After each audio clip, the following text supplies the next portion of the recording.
Hi friends, welcome to our channel. Let's know it. இன்னைக்கு பாத்தீங்கன்னா with Manoj வந்திருக்கேன். Manoj hi சொல்லிடலாம்.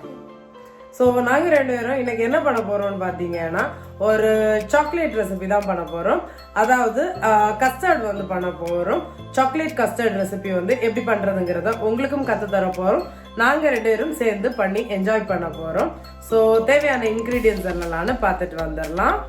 இப்போ பார்த்தீங்கன்னா இதுக்கு தேவையான இன்க்ரீடியன்ஸ் பார்க்கும்போது 1/4 கப் அளவுக்கு கஸ்டர்ட் பவுடர், 1/2 கப் அளவுக்கு சுகர், ஒரு 2 டேபிள் ஸ்பூன் அளவுக்கு கோகோ பவுடர் எடுத்துக்க போகிறோம். அப்புறமா ஒரு 2.5 கப் அளவுக்கு பால் மெஷரிங் கப்பில் மெஷர் பண்ணி எடுத்து வச்சுருக்கேன். அப்புறமா 1/2 கப் அளவுக்கு நம்ம வந்து ஃப்ரெஷ் க்ரீம் சேர்த்துக்க போகிறோம். நான் இன்னைக்கு மில்கி மிஸ்டுடைய ஃப்ரெஷ் க்ரீம் வந்து எடுத்து வச்சுருக்கேன். இப்போ பார்த்தீங்கன்னா ஒரு மிக்சிங் பவுல் எடுத்து வச்சுருக்கேன். அதில் நம்ம எடுத்து வச்சுருக்கக்கூடிய என்டையர் கஸ்டர்ட் பவுடரை வந்து சேர்த்துக்கலாம். அப்புறமா இது கூடவே எடுத்து வச்சுருக்கக்கூடிய 1/2 கப் அளவுக்கு சுகர், கோகோ பவுடர் வந்து சேர்த்துக்க போகிறேன். நான் வந்து 2 டேபிள் ஸ்பூன் அளவுக்கு கோகோ பவுடர் வந்து சேர்த்துக்க போகிறேன். இது பார்த்தீங்கன்னா 1 டேபிள் ஸ்பூன் மெஷர்மெண்ட். ஸோ இதில் 2 டேபிள் ஸ்பூன் கோகோ பவுடர் சேர்த்துருக்கேன்.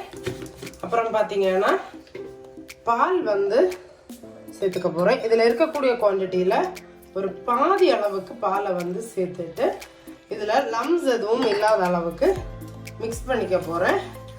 நல்லா வந்து இதில் இருக்கக்கூடிய லம்ஸ் எதுவுமே இல்லாத அளவுக்கு நல்லா வந்து ஸ்மூத்தி டெக்ஸ்டர் வர்றது வரைக்கும் மிக்ஸ் பண்ணிக்கலாம். அந்த சுகரும் கொஞ்சம் டிசால்வ் ஆகிடட்டும். இப்போ பார்த்தீங்கன்னா இதில் எந்த விதமான லம்ஸும் இல்லாத அளவுக்கு நல்லா வந்து மிக்ஸ் பண்ணியாச்சு. அதே நேரத்தில் அந்த சுகரும் டிசால்வ் ஆகிடுச்சு. இப்போ இதை குக் பண்ணுறதுக்கு ஸ்டார்ட் பண்ணிடலாம்.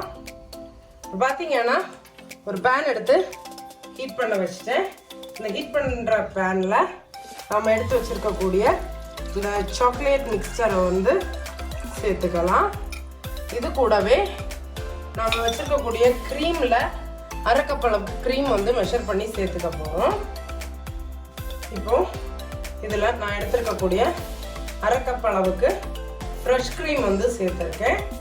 சப்போஸ் டு பி உங்ககிட்ட விப்பிங் க்ரீம் இருக்குன்னா நீங்கள் அது கூட சேர்த்துக்கலாம். But fresh cream is the பெஸ்ட்டுன்னு சொல்லுவேன். அதுக்கப்புறமா நம்மக்கிட்ட இருக்கக்கூடிய ரிமைனிங் பாலையும் இது கூடவே வந்து சேர்த்துடலாம். சேர்த்துட்டு பார்த்தீங்கன்னா ஒரு விஸ்க் வச்சுட்டு இல்லைன்னா ஒரு ஸ்பேச்சுலா வச்சுட்டு கைவிடாமல் கலந்து விட்டுக்கிட்டே இருக்கணும். ஒரு மீடியம் ஃப்ளேமில் வச்சுட்டு குக் பண்ணுங்கள். கைவிடாமல் கலந்து விட்டுக்கிட்டே இருங்க. ஒன்ஸ் இது வந்து ஹீட்டப் ஆகுறப்போ இந்த க்ரீமில் இருக்கக்கூடிய லம்ஸ் எல்லாமே நல்லா வந்து மிக்ஸ் ஆகி வந்துடும். இப்போ பார்த்தீங்கன்னா ஒரு 7லேருந்து 8 நிமிஷம் போல் குக் பண்ணியிருக்கேன். நல்லா வந்து ஒரு மீடியம் டு லோ ஃப்ளேமில் வச்சுட்டு தான் குக் பண்ணுறேன். கன்சிஸ்டன்சி பார்த்தீங்கன்னா திக்காகியிருக்கு. இன்னும் குக் ஆகணும். இன்னும் வந்து நல்ல ஒரு கிளாசி டெக்ஸ்டரில் வரும். அந்த அளவுக்கு இன்னும் குக் பண்ணிக்கலாம்.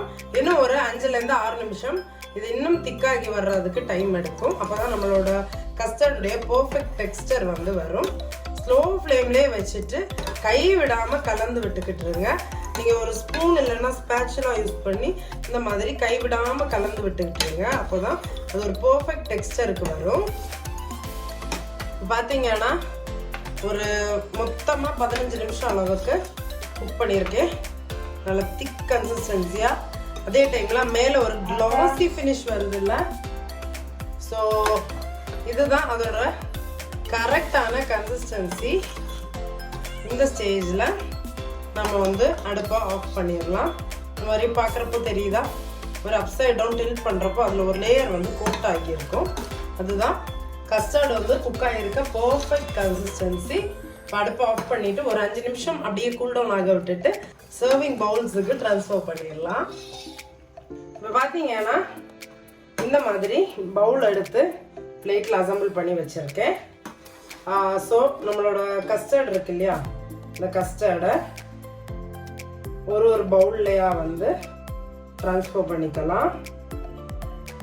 ஒரு பவுல்லையும் ஃபில் ஆகிற அளவுக்கு ட்ரான்ஸ்ஃபர் பண்ணிக்க போகிறோம்.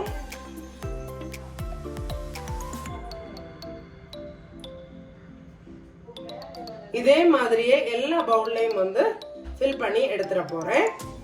இப்போ பார்த்தீங்கன்னா பவுல்ஸ் எல்லாத்துலேயுமே ஃபில் பண்ணி வச்சுட்டேன். இது வந்து கூல் டவுன் ஆகி ரூம் டெம்பரேச்சர் வந்த உடனே ஒரு 2 மணி நேரம் அளவுக்கு ரெஃப்ரிஜிரேட்டரில் வச்சு நல்லா வந்து சில் பண்ணி எடுத்துகிட்டு வந்துட போகிறோம். ஸோ ஒரு 2 மணி நேரத்துக்கு அப்புறமா பார்க்கலாம்.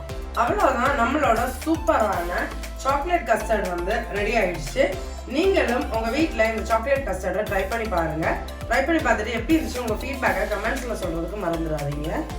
பாருங்கள், ஜஸ்ட் வந்து கட் பண்ணி காமிக்கிறேன். இவ்வளோ ஸ்மூத் அண்ட் சில்கியாக வந்திருக்குன்னு, சாஃப்டாக நல்லா செட் ஆகி வந்திருக்கு. ஸோ ட்ரை பண்ணி பார்த்துட்டு எப்படி இருந்துச்சுன்னு ஃபீட்பேக் சொல்கிறதுக்கு மறந்துடாதீங்க. அண்ட் நம்மளோட சேனலுக்கு நீங்கள் இது வரைக்கும் சப்ஸ்கிரைப் பண்ணலைன்னா மறக்காமல் சப்ஸ்கிரைப் பண்ணிக்கோங்க. அப்போ தான் நான் ரெகுலராக போஸ்ட் பண்ணுற வீடியோஸோட அப்டேட் உங்களுக்கு வரும். அண்ட் இன்ஸ்டாகிராமில் நீங்கள் இது வரைக்கும் நம்மளை ஃபாலோ பண்ணலைன்னா இன்ஸ்டாகிராம்லேயும் ரெகுலர் அப்டேட்ஸ்க்காக ஃபாலோ பண்ணிக்கோங்க. சீக்கிரமாகவே இன்னொரு இன்ட்ரெஸ்டிங்கான டெசர்ட் ரெசிபி இல்லைன்னா ஒரு சம்மர் ஸ்பெஷல் ரெசிபியோட உங்களை மீட் பண்ணுறேன். Bye friends, thank you.